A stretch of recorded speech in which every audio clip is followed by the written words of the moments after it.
नमस्कार, बहुत स्वागत है आपका स्वदेश न्यूज में। मैं हूं आपके साथ अंशुल शर्मा। आप देख रहे हैं आजाद कश्मीर। जम्मू कश्मीर के श्रीनगर में सोमवार शाम आतंकवादियों ने पुलिस बल पर हमला कर दिया। फायरिंग में 2 पुलिसकर्मी शहीद हो गए थे, जबकि एक पुलिसकर्मी मंगलवार सुबह शहीद हुआ। 11 पुलिस वाले घायल हैं। हमले के कुछ घंटे बाद आतंकी समूह जैश-ए-मोहम्मद ने इसकी जिम्मेदारी भी ले ली है और कश्मीर के आईजी विजय कुमार ने बताया है कि 25 पुलिसकर्मियों को लेकर जा रही बस पर 2 से 3 आतंकवादियों ने 3 तरफ से हमला किया और हमले में 14 पुलिसकर्मी घायल हो गए हैं। इनमें से 3 शहीद हो गए हैं, 11 खतरे से बाहर है। जैश-ए-मोहम्मद के ग्रुप कश्मीर टाइगर्स ने हमले को अंजाम दिया है। हमला श्रीनगर के जेवन इलाके के खोनमो रोड के पंथा चौक में हुआ था।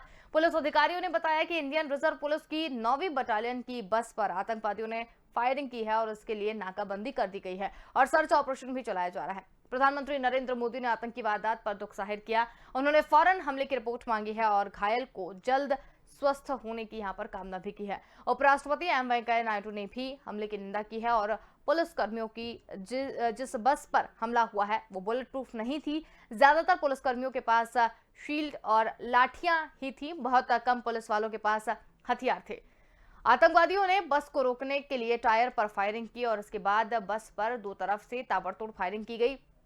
जम्मू कश्मीर के डीजीपी दिलबाग सिंह ने बताया है कि श्रीनगर और आसपास के इलाकों में आतंकियों की हलचल बढ़ी है और इसके बाद से हमने शहर में 3-4 कामयाब ऑपरेशन भी चलाए हैं। आज भी हमने 2 आतंकवादियों को मार गिराया है। जो बस जा रही थी उसमें जवान सिटी से लौट रहे थे और बस दोनों तरफ से फायरिंग हुई और इसके बाद पता चला कि कम से कम 2 आतंकी हमले में शामिल रहे हैं और इस मामले में जल्द ही कार्रवाई की जाएगी। लेकिन बड़े सवाल यहां पर ये उठते हैं कि इस तरीके की घटना पहले भी हुई थी और अब फिर ये घटना यहां पर हुई है। सुरक्षा पर किस तरीके के सवाल यहां पर खड़े किए जाएंगे, क्या रहेगी इसके पीछे की बातें, इसी पर हम बात करेंगे। और हमारे साथ इसी पर ज्यादा जानकारी के लिए जुड़ेंगे शिक्षाविद और रक्षा विशेषज्ञ राजेश भारती जी और रक्षा विश्लेषज्ञ सुमन शर्मा जी। बहुत धन्यवाद है आप लोग हमारे साथ यहाँ पर जुड़े। और सबसे पहले राजेश जी, हम आपसे जानना चाहेंगे कि जिस तरीके से ये घटना निकलकर सामने आई है, क्या कैसे मान लें कि हमारे जवान सुरक्षित हैं, क्योंकि इस तरीके की घटना दोबारा यहाँ पर हुई है। आतंकवादियों को बिल्कुल खौफ नहीं है, एक बस को घेर लिया और उसके बाद ताबड़तोड़ गोलियां यहाँ पर चलाई गई हैं। ये पुलवामा के बाद इस तरह से जो है ये दूसरा आक्रमण है। वैसे तो छुटपुट आक्रमण कई हुए हैं आतंकवादियों की ओर से अंशुल जी, लेकिन देखिए इसको जो है इंटेलिजेंस फेलियर तो होता ही है इस तरह की घटना, क्योंकि जहां कश्मीर के अंदर जितनी जनसंख्या है उस रेशियो में हमारी जो वहाँ सैन्य उपस्थिति है, इंटेलिजेंस का प्रेजेंस है, पुलिस प्रेजेंस है, जिसको हम पैरामिलिट्री कहते हैं, वैसे तो वो सेंट्रल पुलिस फोर्स है, उसका जो प्रेजेंस है, उस बीच में ये है एक इंटेलिजेंस फेलियर है। पुलिस बस पे हुए आक्रमण और उसमें संख्या जो है यही नंबर यदि अधिक हो जाता तो अभी पूरे देश में इस पे बहुत ज्यादा लोगों का उबाल देखने को मिलता। नंबर कम है तो ये घटना उस तरह जो है सुर्खियां नहीं बटो गई है, लेकिन आने वाले समय में इस आक्रमण के बाद कोई बड़ा आक्रमण हो सकता है। देखिए, मैंने पिछले आपके ही चैनल पे कुछ अपने इसी पैनल डिस्कशन में मैंने कहा था कि अफगानिस्तान में तालिबान का जो ये उभार है या तालिबान का जो सत्ता में आना है, ये इसका असर आने वाले समय में कश्मीर में दिखेगा। ये मैं इसको सीधे ये नहीं कह सकता हूँ कि अब ये तालिबान के सपोर्ट से हुआ है या तालिबान का इसमें इन्वॉल्वमेंट है, लेकिन पाकिस्तान मोरली स्ट्रॉन्ग हो गया है तालिबान के अफगानिस्तान में।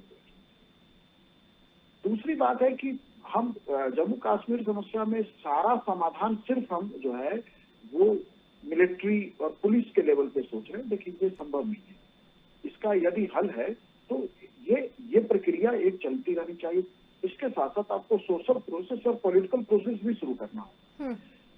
जब तक राजनीतिक और सामाजिक प्रक्रिया को बढ़ावा नहीं दिया जाएगा तब तक केवल सैन्य और पुलिस समाधान से हम वहां आतंकवाद खत्म कर दें, ऐसा संभव नहीं है।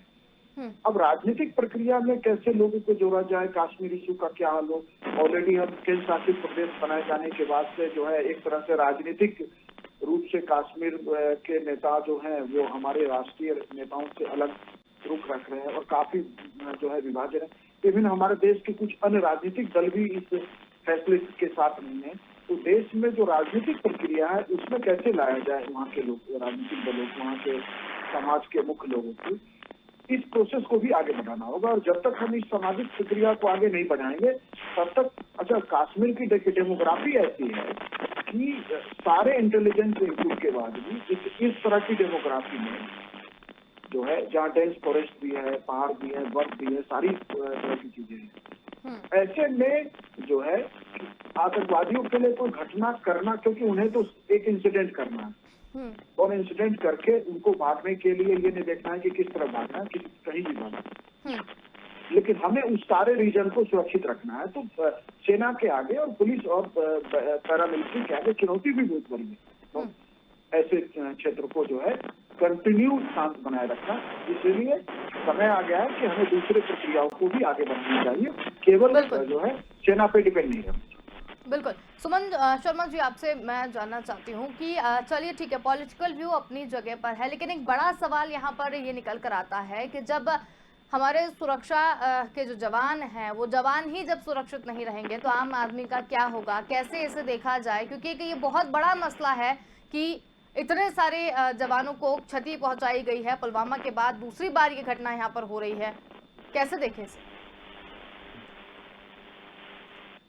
और जैसे सर ने अभी समझाया कि पुलवामा के बाद इस तरह की हरकतें इतनी इनकी बढ़ती जा रही हैं, और इस साल में देखा गया है कि जिस तरह ये 100 से भी ऊपर एक नंबर है सिक्योरिटी पर्सनल जिनके किलिंग्स हुई हैं वैली में। तो एक तो ये कि ये जो गाड़ियों का जो कॉन्वॉय जाता है, इस तरह ये लोग सिक्योरिटी पर्सनल के अलावा अब तक जैसे टारगेट कर रहे थे सिविलियंस को, जो माइनॉरिटी कम्युनिटी वाले हैं या नॉन कश्मीरीज हैं, माइग्रेंट लेबर्स हैं, इनके अलावा सिक्योरिटी पर्सनल की हथियारों को छीन के भागना, उनके हथियारों को लेना, इस तरह फॉरेस्ट में जितने भी एनकाउंटर्स अब तक हुए हैं, इस साल में 400 और 500 के बीच में नंबर्स हैं जो कि एनकाउंटर्स हुए हैं, और अप्रोक्सीमेटली 700 टेररिस्ट को न्यूट्रलाइज करने के बाद भी, जैसे अभी कल की ही बात है, एक न्यूली रिक्रूटेड टेररिस्ट को मारा गया था। ये TRF जो नया जो ग्रुप बना है, जिसको फ्रंट बताया जा रहा है लश्कर, जैश और हिजबुल का, तो ये लोकल फाइटर्स को लेके बनाया गया है, जो कश्मीर की जो लोकल यूथ हैं। तो देखिए, जब भी कोई घटना होने वाली होती है, जैसे फॉर एग्जांपल आप देखिए इस साल में जो इतने सारे इंसिडेंट्स जो हो रहे हैं, 1 जनवरी 2021 को इंडिया ने UNSC की प्रेसिडेंसी संभाली थी, प्रेसिडेंसी नहीं, जो नॉन परमानेंट मेंबरशिप थी इंडिया की, और बीच में अगस्त में प्रेसिडेंसी भी थी 1 महीने की रोटेशन के हिसाब से। तो और कल देखिए इंडिया में काशी विश्वनाथ का जो कॉरिडोर जो इनॉग्रेशन किया है प्राइम मिनिस्टर ने, और ऐसी वाली जब भी कोई राइज वाली बात होती है इंडिया की, आप देखेंगे कि sudden state of events valley में नजर आता है। और सिक्योरिटी पर्सनल को ये लोग बेसिकली इसलिए टारगेट करते हैं ये समझकर कि ये वल्नरेबल ग्रुप्स हैं। पैरामिलिट्री के देखिए हथियार थोड़े अलग हैं आर्मी से। आर्मी के अंदर भी जब RNR बनाया गया था कंटेनमेंट ऑफ इंसर्जेंसी को लेकर, उनके भी हथियार नॉर्मल जो बॉर्डर यूनिट्स हैं उनसे थोड़े अलग हैं। AK-47 के साथ वो लोग ऑपरेट करते हैं। लेकिन ये लोग जो पैरामिलिट्री या पुलिस वालों को जो टारगेट कर रहे हैं, उनके कॉन्वॉयज को जो टारगेट कर रहे हैं, ये समझकर कि यहाँ पे वल्नरेबिलिटी है और यहाँ से मतलब अंदर घुसा जाए, तो उनके हथियारों के लिए बेसिकली, और एक थोड़ा सा स्ट्रक्चर को थोड़ा वीक करके उसे डिमोलिश करने के लिए। लेकिन ये नहीं समझना चाहिए हमें कि यहाँ पे कोई भी स्ट्रक्चर में कोई वीकनेस आई है, क्योंकि आर्मी हमेशा उनके साथ साथ काम करती है। हमेशा एक जॉइंट टीम है जो ऑपरेशंस और एनकाउंटर्स कर रहे हैं, पैरामिलिट्री, CRPF और आर्मी। तो आर्मी के जितने भी RNR यूनिट्स हैं, राष्ट्रीय राइफल्स की जो यूनिट्स हैं, वो हमेशा हर एनकाउंटर में उन्हें कामयाबी मिल रही है। लेकिन ये एक दुख की बात है, जैसे आपने कहा कि हमारे सिक्योरिटी पर्सनल की भी जान जा रही है, और जो स्पेशली जो JNK जो पुलिस है, तो उसमें जैसे सर ने एक एंगल बताया था कि पॉलिटिकल भी थोड़ा होना चाहिए। इलेक्शंस को लेकर हमेशा ये जो भड़काऊ भाषण वाली जो बात है, पिछले दिनों महबूबा मुफ्ती ने कहा था कि मैं इलेक्शन तब तक नहीं लड़ूंगी जब तक एप्लीकेशन ऑफ 370 वापस ना हो। तो ऐसे वाले ये इस तरह के जो भड़काऊ भाषण वाली जो बात होती है, वो जो वल्नरेबल यूथ है उस पर्टिकुलर एज ग्रुप में वो सब उनको लेके जो टीआरएफ जो बन रहा है लोकल फाइटर्स को लेकर, उनके दिमाग को ब्रेन वॉश करने वाली बात है। तो ये 2019 के बाद जब से एब्रोगेशन हुआ है, तो इस तरह की जो एक सेंट्रल गवर्नमेंट को एक पुअर लाइट में दिखाना, उन्हें उनकी गलती बताने के लिए, ताकि लोकल यूथ में एक भड़काव वाली बात आए, ये मेरे ख्याल से गलत है। और पॉलिटिक्स और मिलिट्री को अलग रखना चाहिए। मिलिट्री अपना काम अच्छे से कर रही है और वो नए नए हथियार भी जो इंडक्ट हो रहे हैं वो इसी बात के लिए हो रहे हैं। सुमन जी, लेकिन देखा जाए बहुत सारी चीजें हैं, अब इतनी सारी हरकतें भी देखने को मिल रही हैं। एक पुलवामा अटैक ऑलरेडी हम लोग झेल चुके हैं, हमारे जवान कई उसमें शहीद हो चुके हैं। अब ये दोबारा से जो है, पहली चीज तो ये है कि बहुत से जो पुलिसकर्मी थे उनके पास सिर्फ लाठी और डंडे ही थे, पूरे हथियार भी नहीं थे, कुछ लोगों ने शील्ड भी नहीं पहनी थी। जिस बस में ये जा रहे थे तो वो भी बुलेट प्रूफ नहीं थी। तो ये सारी तमाम लापरवाहियां तो अपनी जगह पर है, लेकिन ये भी एक बड़ी जो है खास बात ये भी निकलकर सामने आ रही है कि इतनी सब चीजें होने के बाद में भी सरकार आखिर घाटी में ऑपरेशन ऑल आउट क्यों नहीं चला रही है? क्या इसके पीछे की क्या वजह रह सकती है? क्या समस्या आ रही है?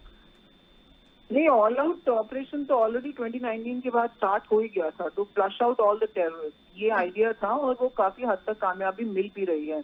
लेकिन क्रॉस बॉर्डर जो चल रहा है, क्योंकि दूसरी साइड से आप जानते हैं कि पाकिस्तान, और अब क्योंकि इंस्टेबिलिटी अफगानिस्तान में भी आ गई है, जैसे सर ने भी ये वाला पॉइंट आउट किया था, तो ये क्रॉस बॉर्डर टेररिज्म और इन्फिल्ट्रेशन तो चालू है ही।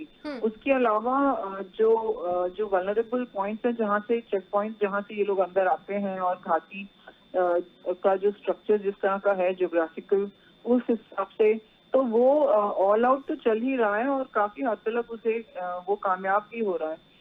मगर लोकल फाइटर को लेके जिस तरह ये लोग अंदर ट्रेनिंग देकर उन्हें तैयार करना, लॉन्च पैड बाहर जो है वहां से लेके अंदर की तरफ लेकर आना उन्हें, और अंदर टेरर एक्टिविटीज के लिए छोड़ना, वो एक उस हिसाब से मैं मानती हूँ कि शायद सरकार को और भी करना चाहिए। मतलब in terms of equipment, better equipment, better vehicles और इंटेलिजेंस, रेडार एंड सर्विलेंस, इस तरह की चीजों में इन्वेस्टमेंट थोड़ा होना चाहिए होम मिनिस्ट्री की तरफ से, और तभी हमें और ज्यादा कामयाबी मिलेगी, क्योंकि ये एक ऑन गोइंग और लंबी लड़ाई है जो कि चलेगी। जब से एब्रोगेशन हुआ है हमने देखा है कि उसे भी वो लोग इतनी आसानी से वो लोग नहीं मान रहे हैं। फार्मर्स एजिटेशन जो अभी हुआ था 1 साल से ऊपर, वहां पे भी देखिए इन लोगों की हरकतें नजर आई, इनके फोटोज लगाए गए, हर जगह हर चीज। जिस तरह के पॉलिटिकल लीडर्स भड़काऊ भाषण देते हैं कि वो टेम्पलेट यूज किया जा रहा है पूरे कंट्री में साइलेंस करने के लिए, इस तरह की बातें, तो एक हल चारों तरफ से निकाला जाएगा तभी निकल पाएगा। बिल्कुल। राजेश जी, आपसे जानना चाहेंगे, जिस तरीके से बताया जा रहा है कि घाटी में अमन चैन लौट आएगा, 370 हटाने की यहाँ पर बात की गई, सरकार की तमाम बड़ी बड़ी बातें जो है वो यहाँ पर फेल होती हुई नजर आ रही हैं, क्योंकि वापस से ये एक आतंकी हमला हुआ और उसमें कई हमारे जवान जो है वो घायल हो गए हैं। लेकिन कैसे देखें या कैसे यकीन करें कि अब घाटी में अमन चैन लौट आएगा, या कैसे दहशतगर्दों का खात्मा हो पाएगा?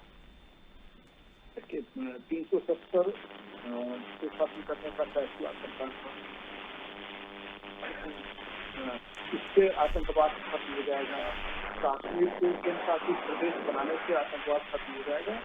मैं इस विरोध से सहमत हूँ। ये एक राजनीतिक फैसला था, मैं इस फैसले के ऊपर कुछ बोलना नहीं चाहता। लेकिन जो कश्मीर का आतंकवाद है, क्योंकि कश्मीर का आंदोलन 90 के दशक से जो आतंकवाद के रूप में सामने है, तो वो आतंकवाद इसलिए आया क्योंकि पाकिस्तान सीधी लड़ाई में भारत के साथ जो है 3 बार जो है मुंह सुखा चुका, एक आजादी के पहले और 2 बार 65 और 71। तो जब 65 की लड़ाई वो ठीक ठाक लेवल पे स्केल पे लड़ा गया था, और 75 की लड़ाई, ये 71 के का जो युद्ध है वो भी एक अच्छे स्केल पे हुआ। ठीक है, जो तात्कालिक कारण था वो बांग्लादेश जो पूर्वी पाकिस्तान है, जो बाद में बांग्लादेश बना, की मुक्ति वाहिनी को मदद करने की कोशिश किया। लेकिन अंततः वो जो पाकिस्तान का जो भारत विरोध है वो कश्मीर इशू पे, लेकिन कश्मीर समस्या का समाधान कश्मीर में मौजूद नहीं है। ये बात जो है हमारे राजनीतिक तंत्र को समझना ही होगा। कश्मीर के अंदर आप ऑपरेशन ऑल आउट किसी भी लेवल पे चला लें, लेकिन आप जानिए कि जब तक जैसे हम किसान खेती करते हैं और उनके खेतों के बीच में, फसलों के बीच में जो है घास पत्तियां उग जाती हैं, वो उस पर स्प्रे कर देते हैं और फिर ऐसे स्प्रे करते हैं कि वो घास पत्तियां सूख जाती हैं, लेकिन फिर अगले सीजन में फिर आ जाती है। तो जब तक की नर्सरी बंद नहीं होगी, और वो नर्सरी है पाकिस्तान, क्योंकि पाकिस्तान कश्मीर इशू को छोड़ने को तैयार नहीं है। बातचीत आपको पाकिस्तान के साथ करनी है, राजनीतिक प्रक्रिया में कश्मीर के नेताओं को भी जोड़ना है और साथ में आपको पाकिस्तान को भी जोड़ना है। जब तक ये नहीं करेंगे आप, तब तक कश्मीर समस्या का समाधान नहीं। और ये अलग बात है कि पाकिस्तान यदि ऑपरेशन ऑल आउट चलाना है, तो मैं कहूँ तो अगर एक ऑपरेशन ऑल आउट आपको पाकिस्तान के विरुद्ध चलाना है। यदि आप कश्मीर में आतंकवाद को खत्म करना चाहते हैं तो ये कहना तो बहुत टफ बात है, लेकिन ये ऑल आउट पाकिस्तान के विरुद्ध चलाना होगा। पाकिस्तान के अंदर आपको एक बड़ा अभियान करना होगा। वो अभियान जानते हैं कि युद्ध करने के बाद और फिर आपकी सेना वहां ऑपरेशन ऑल आउट चलाए, जो बहुत ही टफ टास्क है। उसके जब तक पाकिस्तान के अंदर से आतंकवाद का सप्लाई लाइन नहीं काटेंगे आप, तब तक कश्मीर समस्या का समाधान मुझे नहीं। बिल्कुल। लेकिन राकेश जी, अगर देखा जाए पूर्व डीजीपी की अगर बात करें तो उन्होंने कहा कि जो सुरक्षा के बिना जो चले हैं वो एक बड़ी चूक निकलकर सामने आई है। आप कितना सहमत है इस बात से? इससे मैं सहमत हूँ, क्योंकि कश्मीर में जो है एक तो ये पहले तय हुआ था कि जब भी कोई मिलिट्री या पुलिस या पैरा का कॉन्वॉय मूव करेगी तो वो जो है एक साथ मूवमेंट, छोटे छोटे मूवमेंट होंगे और प्रॉपर जो है इश्यूज के साथ होगा। इस बातों का ध्यान रखा जाए। पुलवामा अटैक के बाद कई सारे प्रोटोकॉल बनाए गए थे कश्मीर में इस तरह के मूवमेंट के लिए, इस तरह के कॉन्वॉय के जाने के लिए। तो ये चूक तो पता किया ही जाना चाहिए और इस चूक के लिए जो रिस्पॉन्सिबल है। लेकिन होता क्या है कि हमारे यहाँ जब भी किसी मामले के बाद जांच समिति बनती है तो एक तो जांच समिति की रिपोर्ट समय पे नहीं आती, और जब रिपोर्ट आती है तो उस पर कार्रवाई क्या हुआ, जांच समिति बना ये तो हमें पता लगता है, लेकिन कार्रवाई हुआ वो प्रॉपर एक्शन वो पता नहीं लगता। और शायद इसीलिए हमारे सिस्टम में बैठे लोग जो है ना, वो प्रोटोकॉल्स को, रूल्स को प्रॉपर फॉलो नहीं करते। बिल्कुल। राकेश, जिसमें एक सवाल और बड़ा ये भी निकलकर सामने आ रहा है कि जब इस तरीके के हालात वहां पर हैं, घाटी में अभी भी कहीं ना कहीं दहशतगर्दी देखने को मिल रही है, तो कैसे इन हालातों में कश्मीरी पंडित जो है वो वापस आएंगे? कश्मीरी पंडित को वापस लाने का जो प्रयास है वो सफल नहीं होता। कश्मीर में आतंकवाद का जो अभी काम करने का तरीका वो स्लीपर सेल में कन्वर्ट हो गया है।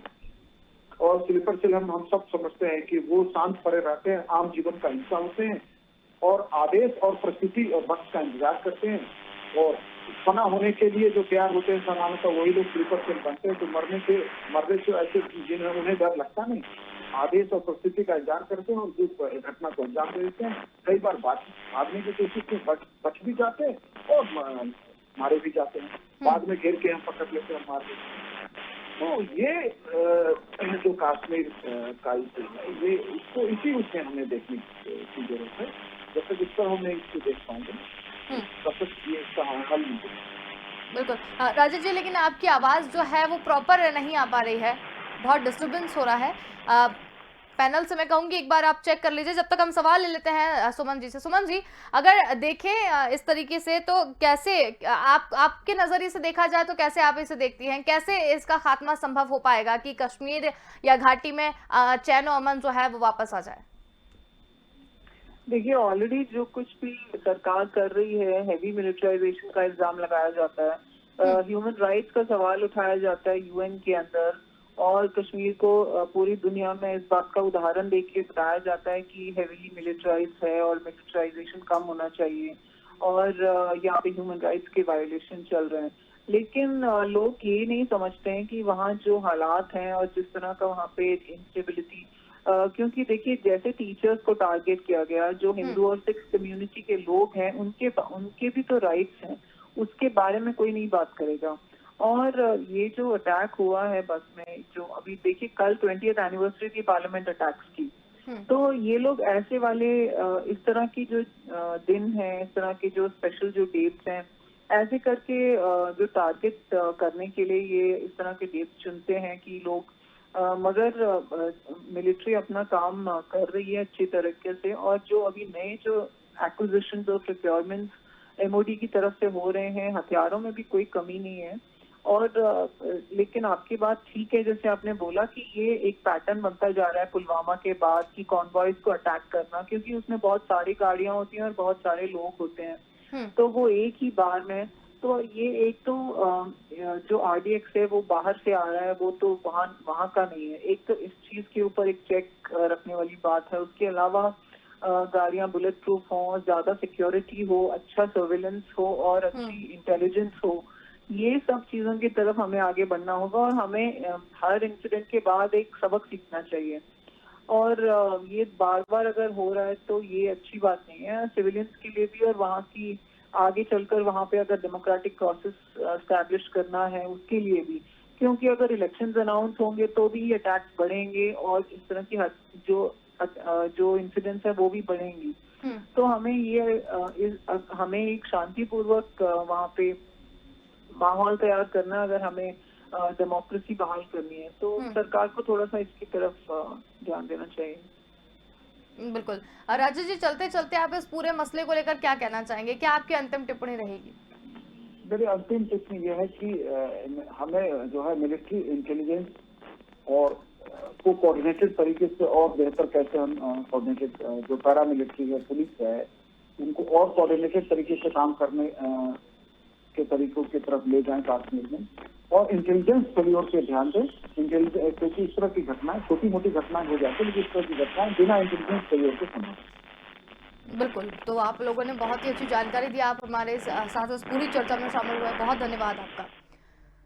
तो हम यहाँ पर बात कर रहे थे अशांत कश्मीर के बारे में। श्रीनगर में आतंकी हमला जो यहाँ पर हुआ, और हमले में 3 पुलिसकर्मी जो है वो शहीद हो गए हैं, 12 घायल हुए हैं। बाइक से आतंकियों ने पुलिस बस पर फायरिंग की थी और 3 तरफ से अंधाधुंध फायरिंग यहाँ पर की गई थी। जैश ने हमले की हालांकि जानकारी ले ली और नाकाबंदी पर ये लोग सर्च ऑपरेशन चला रहे थे।